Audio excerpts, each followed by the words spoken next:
नमस्कार दोस्तों, मेरा नाम है अमन शुक्ला और लेकर आया हूँ एक डरावनी कहानी। यह कहानी है होटल के भूतिया कमरे की। कमरा नंबर 408। यह होटल भूतों का होटल तो नहीं था, पर इस होटल में कुछ ऐसी घटनाएं होती थी जिसके कारण यह दूसरे होटलों से अलग था। कहानी की शुरुआत कुछ ऐसे होती है कि राहुल और उसका दोस्त अमित घूमने के लिए मनाली जा रहे थे। मनाली पहुंचते ही वे सबसे पहले अपनी कार से उस होटल में गए जहां उन्होंने कमरा बुक किया था। वहां थोड़ा आराम करने के बाद वो दोनों घूमने निकल गए। रात होने के बाद जब वो वापस अपने होटल जा रहे थे, तभी खराब मौसम के कारण होटल जाने का रास्ता बंद हो गया था। रास्ते को सही होने में सुबह तक का समय लगने वाला था। राहुल और अमित ने सोचा कि अपने होटल तो आज रात जा नहीं सकते, इसलिए यहीं आसपास में किसी होटल में एक रात के लिए कमरा बुक कर लिया जाए और सुबह होते ही हम अपने होटल चल देंगे। वो दोनों कमरे की तलाश में अपनी कार से इधर उधर होटल ढूंढने लगे। आसपास कोई भी इंसान नहीं दिख रहा था जिससे वो लोग किसी होटल का रास्ता पूछ सकें। काफी समय बीत जाने के बाद उन लोगों को एक बूढ़ा आदमी दिखा। राहुल ने अपनी कार रोककर उससे होटल का रास्ता पूछा। बूढ़े ने एक और इशारा करते हुए होटल का रास्ता बताया।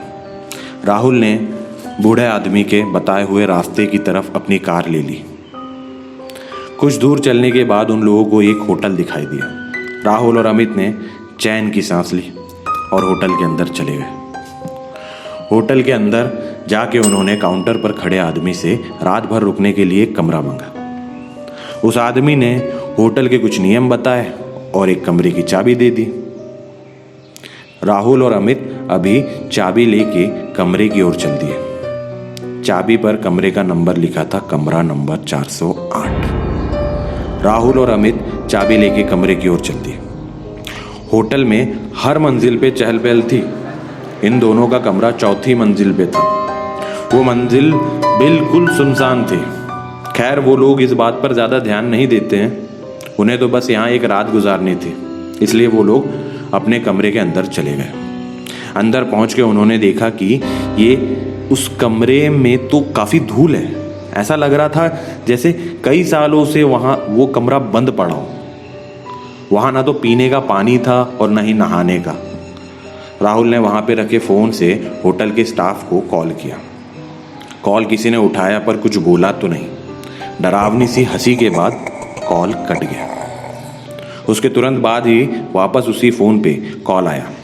इस बार होटल के स्टाफ ने कहा, सर आपने कॉल किया था, बताइए हम आपकी क्या मदद कर सकते हैं।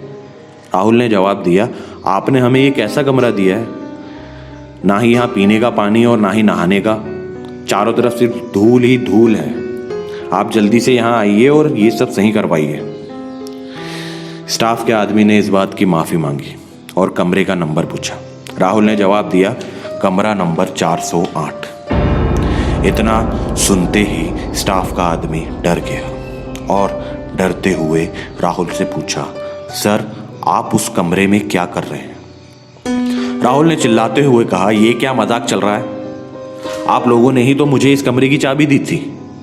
स्टाफ का आदमी सहमी हुई आवाज में बोला, सर जितना जल्दी हो सके आप उस कमरे से बाहर निकलिए और नीचे आइए। राहुल ने पूछा, पर क्यों।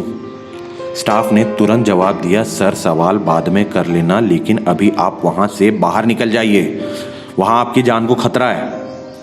इतना सुनते ही राहुल और अमित ने कॉल कट करके कमरे से बाहर निकलने के लिए दरवाजे की तरफ जाने लगे।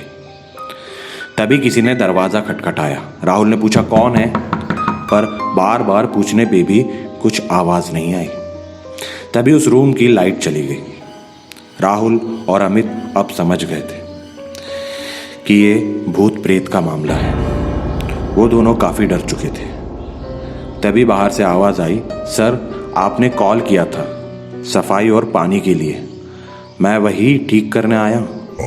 और फिर डरावनी सी हंसी के साथ सन्नाटा छा गया। तभी फिर से कमरे में रखे फोन पर कॉल आया। राहुल ने कॉल उठाया। कॉल स्टाफ के आदमी का था। उसने कहा, सर अभी तक आप उस कमरे से निकले क्यों नहीं, राहुल ने जवाब दिया, नहीं, कमरे के बाहर एक होटल का स्टाफ आया है जो कह रहा है कि वो सफाई और पानी ठीक करने आया है। इतना सुनते ही होटल के स्टाफ ने राहुल से बोला, सर कुछ भी हो जाए आप दरवाज़ा मत खोलना, अगर आपने दरवाज़ा खोला तो आपकी मौत भी हो सकती है। ये सुनते ही राहुल और अमित दोनों बहुत डर गए। फिर स्टाफ के आदमी ने कहा, सर आप अंदर ही रहिए, हम लोग आपको बचाने ऊपर आते हैं। कुछ देर बाद कमरे के बाहर से आवाज़ आई, सर हम लोग आ गए, आप दरवाज़ा खोलिए।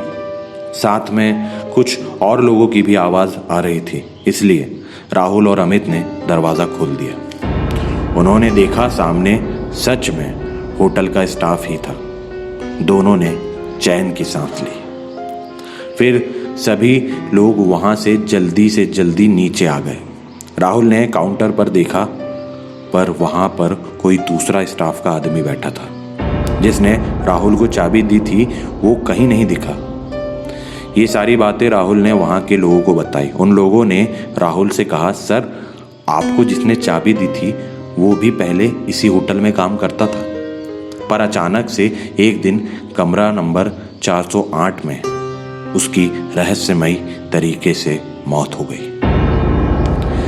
तब से उसकी आत्मा इसी होटल में रहती है, पर वो बस उन लोगों को ही परेशान करती है जो 408 कमरे के पास जाते हैं। पता नहीं आप लोगों को वो कैसे उस कमरे तक ले गई।